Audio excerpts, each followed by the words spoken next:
So, we are celebrating 5 years of Shark Tank India, जो एक उम्दा सा बिजनेस शो बन के आया था 5 साल पहले और देश की एक तरह से काया पलट दी, बिकॉज इतनी स्टार्टअप प्रेरणा दी है लोगों को। और ये मंच जो अभी स्टार्टअप फाउंडर्स के लिए एक सपना बन गया यहाँ पे आना, हमारे लिए भी कुछ कम नहीं रहा है। हमारे में भी बहुत तब्दीली चेंज आया है, हमारे में भी बहुत, हमारे लिए ये शो कम नहीं रहा है, बहुत चेंज आया है। We have when we first came we didn't know what to expect. बड़ा इनोसेंस था, एक खुद भी डिस्कवर कर रहे थे शो क्या है, चलेगा नहीं चलेगा। आज 5 साल के बाद समझ में आ रहा है कि ना सिर्फ ये शो है, एक इंस्टीट्यूशन बन चुका है इंडिया के स्टार्टअप इकोसिस्टम के लिए। तो बहुत अच्छा फील हो रहा है कि हमने एक इसमें थोड़ी सी कंट्रीब्यूशन हमारी भी रही है। You're talking about contribution. India has more than 140 billion people to feed. उसमें मतलब I don't want you to go into the percentage, but अगर हम on ground stories की बात करें, मतलब जो ज़मीन पर आपने कितना बदलाव देखा है due to Shark Tank, and how has perspective of people change towards startups and business? I think 2-3 बात है। एक सबसे पहली बात है, अगर आप हमारी हिस्ट्री देखें तो we have been a socialist country.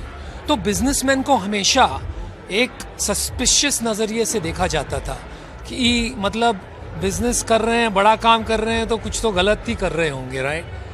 But ये शार्क टैंक ने आके बहुत लेजिटिमेसी दी है बिजनेस को, क्योंकि आजकल के यंगस्टर नौजवान पहले सिर्फ फिल्म स्टार को अपना आइडल मानते थे या तो क्रिकेटर्स को आइडल मानते थे, अब एंटरप्रेन्योर्स को भी आइडल मानने लगे हैं। तो जब वो होता है तो एक बदलाव आता है सोसाइटी में। लोग चाहते हैं कि उनके बच्चे भी एंटरप्रेन्योर बने। मैंने जब शादी.com शुरू किया था, फॉर एग्जांपल, कोई अपनी लड़की की शादी किसी एंटरप्रेन्योर से नहीं कराना चाहता था, क्योंकि इसका ये मतलब होता था कि पैसे नहीं बनेंगे। आज वो यही देखते हैं फाउंडर कौन है, क्योंकि ये समझ में आ गया है कि फाउंडर्स बड़ा काम कर सकते हैं। So I think that is the big change that is come in society. और ज़मीन पर बदलाव की अगर बात करें तो देखिए, ज़मीन पर एकदम से बदलाव लाना तो बहुत मुश्किल है, बिकॉज बदलाव शुरू होता है विश्वास से। मैं सीज़न 2 से कहता आ रहा हूँ कि दुनिया के सबसे बेहतरीन एंटरप्रेन्योर आगे जाके इंडियंस होंगे, लेकिन वो तभी होंगे जब बहुत सारे इंडियंस, करोड़ों इंडियंस एंटरप्रेन्योर बनना चाहेंगे। हमारे यहाँ जॉब्स की कमी है, तो अगर जॉब टेकर्स की जगह हम जॉब क्रिएटर्स बन जाएं और शार्क टैंक के ज़रिए करोड़ों लोगों को जॉब क्रिएशन की प्रेरणा मिले, तो इससे बेहतर बदलाव क्या हो सकता है? करेक्टली सेड, बट एक ऑल्सो मतलब वी हैव सीन और what the data says that ज़्यादा जो स्टार्टअप्स हैं वो फेल हो जाते हैं। So how do you perceive it and what advice would you like to give? Because we have seen stories where people put their hard earned money, अपने property, अपने गांव की ज़मीन, इस तरह की चीज़ें बेचकर, and then they are nowhere. So how can this be corrected? यार, 2 बातें हैं इसमें। एक है बहुत सारे स्टार्टअप्स फेल हो जाते हैं। आई थिंक ये एक बग नहीं है, ये एक फीचर है। स्टार्टअप ज़्यादा फेल होना, इसका ये मतलब है कि हम ज़्यादा रिस्क ले रहे हैं, और ज़्यादा रिस्क लेंगे तभी जाके कुछ अद्भुत बनेगा, कुछ मिराक्युलस बनेगा। अगर आप रिस्क ही नहीं लेंगे तो कैसे कुछ बड़ा बनेगा, राइट? ये हो गई स्टार्टअप्स की बात। बट आप बात कर रहे हैं कि अगर लोग अपना घर गिरवी रख के पैसे लगाकर सब कुछ नुकसान कर लेते हैं, तो ये तो बहुत अलग बात हो गई। ये तो मतलब देखो, थोड़ी बहुत समझदारी से काम लेना पड़ता है। आपको समझना पड़ता है, अगर खुद के पैसे लगा रहे हो, कि भाई ये बिज़नेस चलेगा नहीं। आपको फूक फूक के कदम लेने पड़ते हैं अगर आपकी फैमिली जिम्मेदारियां हों। इसीलिए आज जो स्टार्टअप इकोसिस्टम बन गया है, जहां आपकी रिस्क एपेटाइट ज़्यादा हो सकती है, क्योंकि बाहर वाले पैसे डालने को तैयार है, वो बहुत ज़रूरी है इंडिया के एंटरप्रेन्योर्स को बड़ा सपना देखने के लिए और बड़ा सोचने के लिए। ये यूएस में 1960s से होते आ रहा है, हमारे देश में सिर्फ कुछ सालों से होता आ रहा है। तो ये इकोसिस्टम बनना लोगों के लिए बहुत बहुत ज़रूरी है और हमारे देश के लिए बहुत ज़रूरी है। शादी.com, ऑफ कोर्स जब आपका कॉन्सेप्ट बिल्कुल इस सदी की शुरुआत में आया था, तो it was absolutely a new concept, but with growing divorce rate in India, do you think that in next few years the institution of marriage will be considered outdated?